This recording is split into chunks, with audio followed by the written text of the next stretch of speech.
कहानी है रामपुर गांव की, जहां के मर्द महिलाओं को हमेशा नीचा दिखाने की कोशिश में रहते। अरे अभी तक खाना नहीं आया, क्या मुझे एक और शादी करने की जरूरत है? नहीं जी नहीं, ऐसा मत करना, वरना मैं कहाँ जाऊंगी। खाना लेकर मैं अभी आई जी। गांव की पंचायत में भी फैसले हमेशा औरतों के खिलाफ ही रहते। मैं जो फैसला सुनाता हूँ वो भगवान की आज्ञा होती है। इस लड़के ने अपने मन से शादी करके अच्छा नहीं किया। लड़के को घर भेज दो और इसकी शादी इसकी जाति की किसी लड़के से करवा दो, लेकिन ये लड़के, इसे तो गांव के बाहर निकाल दो। नहीं नहीं जमींदार साहब, ये क्या बोल रहे हैं? ऐसा नहीं हो सकता। मेरी बेटी मासूम है, इसे अच्छे बुरे की समझ नहीं है। अरे कहाँ जाएगी ये बेचारी? कहाँ जाएगी? इतनी चिंता है तो पूरे परिवार का गांव निकाला कर देते हैं। बेचारे पूरे बसे बसाए परिवार को गांव छोड़ना पड़ता है।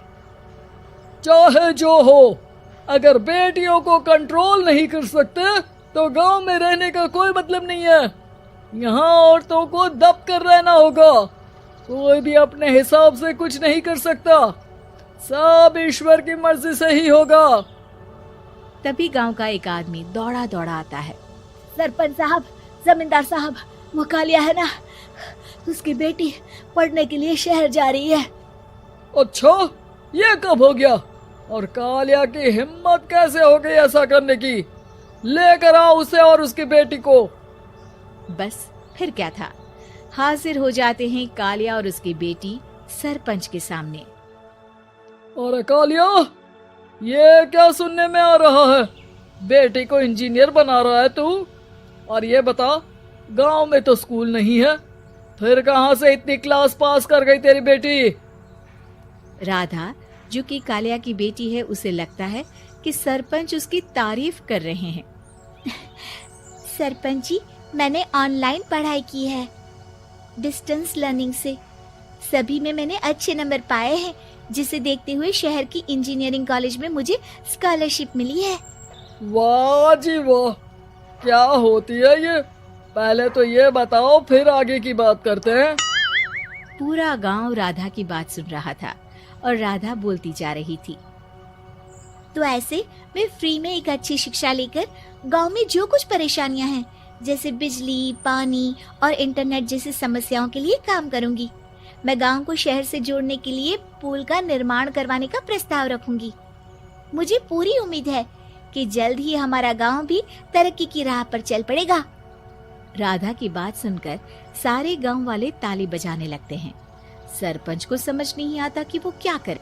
चुप रह नादान लड़की, गांव के खिलाफ जाने के लिए तुझे गांव से बेदखल कर दिया जाएगा, वो भी पूरे परिवार के साथ। और हाँ, अगर ठीक से गांव में रहना चाहती है तो ये पढ़ाई लिखाई छोड़ दे। हम तेरे लिए गांव का कोई होनहार लड़का देखेंगे। तभी गांव का एक आदमी बोल पड़ता है। अरे नहीं नहीं सरपंच जी, राधा बिटिया जो बता रही है, अगर वैसा हो जाए तो हम लोगों को पैसा कमाने के लिए बाहर नहीं जाना पड़ेगा।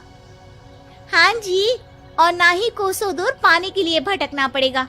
हमारे बच्चे भी अच्छी पढ़ाई कर सकेंगे और आगे बढ़ेंगे, ना कि हमारी तरह खेती करते बैठेंगे। क्यों गांव वालों, राधा बिटिया का साथ देना चाहिए ना। सरपंच देखता है कि गांव राधा के साथ है तो वो चुप हो जाता है। वो घर आकर अपने सलाहकार से बात करता है, जो बहुत ही चालाक किस्म का इंसान होता है। अरे सरपंच साहब, आपको बहुत ही होशियारी से काम लेना पड़ेगा। एक बार गांव तरक्की कर गया, यहाँ के बालक पढ़ लिए तो कोई ना पूछेगा आपको। और फिर ये जो बेटा और बेटी है ना आपके, इनको भी आम लोगों की तरह ही जीवन जीना होगा। हाँ, लेकिन करे तो क्या करे?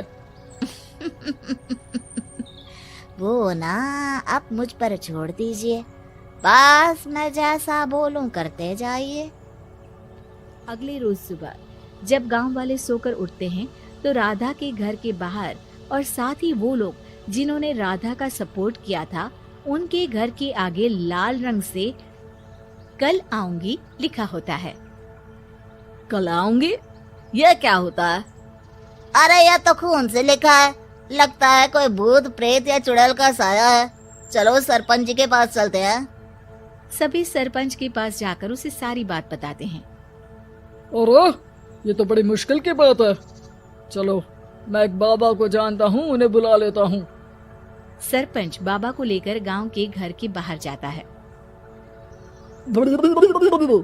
ओहो, तो ये वो चुड़ैल है जो उन लोगों को निशाना बनाते हैं जो गांव को बदलने का सपना देखते हैं। वो गांव को ऐसे ही संपन्न देखना चाहती है, वो नहीं चाहती कि कोई बाहरी यहाँ का कायाकल्प करे। क्या तुम लोगों में से किसी ने गांव को बदलने की सोच रखी है? तभी राधा की माँ रोते रोते आती है। मेरी राधा घर से गायब हो गई है। अरे कोई तो बचाओ, मेरी बच्ची कहाँ गई?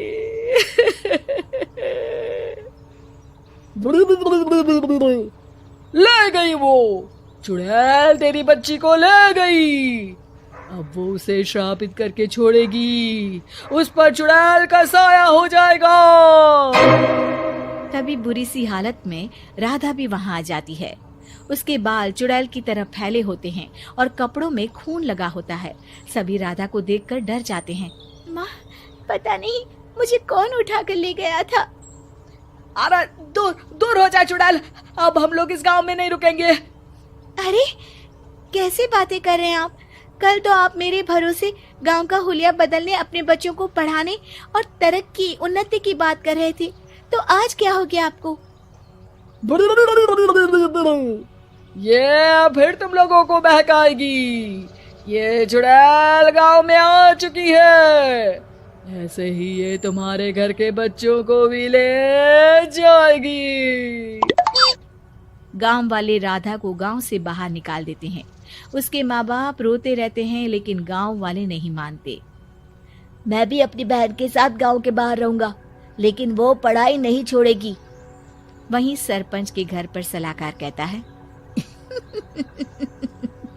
देखा, सांप भी मर गया और लाठी भी नहीं टूटी।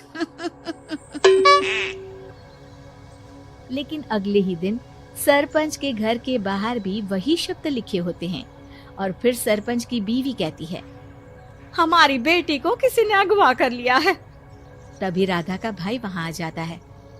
अरे गांव वालों, मैंने सरपंच जी की बेटी को देखा था। वो चुड़ैल उसे उठाकर ले जा रही थी। अरे क्या मजाक कर रहे हो? नहीं नहीं सरपंच जी, आप नहीं जानते। वो चुड़ैल अब आपकी बेटी में आ जाएगी, जैसे राधा के अंदर आ गई थी। तभी सरपंच की बेटी वैसी ही हालत में वहां आती है जैसे राधा आई थी। पापा, पता नहीं कैसे मैं गायब हो गई थी। चुड़ैल, इसके अंदर भी चुड़ैल का साया है, मारो इसे। अरे नहीं नहीं, इसे भी राधा के पास गांव के बाहर ही भेज दो। अरे चुप रहो, मेरी बेटी कहीं नहीं जाएगी और चुड़ैल वुड़ैल कुछ नहीं होता है। अरे कैसे बात कर रहे हो सरपंच जी? आप तो बोल रहे थे कि आपका फैसला भगवान का ज्ञान होता है, तो अपने पर बात आई तो अब आप ऐसे बोल रहे हैं। अरे ना ना ना, आपको अपनी बेटी को त्यागना ही होगा। अरे बुलाओ बाबा को। राधा का भाई बाबा को ले आता है, जिसे अब गांव वालों के डर के कारण सच बोलना पड़ता है। मैं कोई बाबा नहीं हूँ, मैं तो मोची था। ये सलाहकार महोदय ने मुझे कहा था एक्टिंग करने को। अब वो मुझे पैसे देने वाले हैं। अब मुझे माफ कर दो। गलती हो गई, मुझे माफ कर दो। तभी वहां राधा आ जाती है। देखा सरपंच जी, जब गांव के बच्चे साक्षर होंगे तो आप जैसे लोगों की चालाकी नहीं चलेगी।